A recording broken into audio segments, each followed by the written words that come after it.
Let's go, Brandon. I mean, Loopring. Holy nice, mate. We're at 183 on LRC.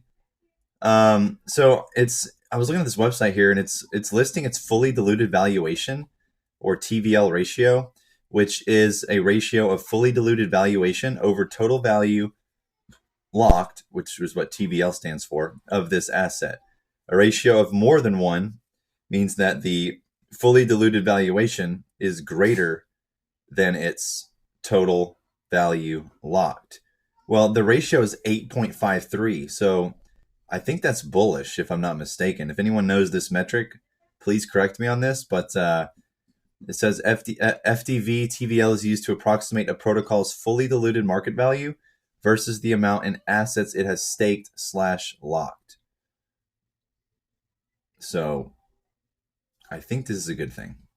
But anyways, let's go, Brandon. Loopring to the moon. Let's go. If you got in when we mentioned it back in, I think, a couple weeks ago at 51 cents, yeah, you're a happy camper right now. So anyways, enjoy your gains. Have a good day.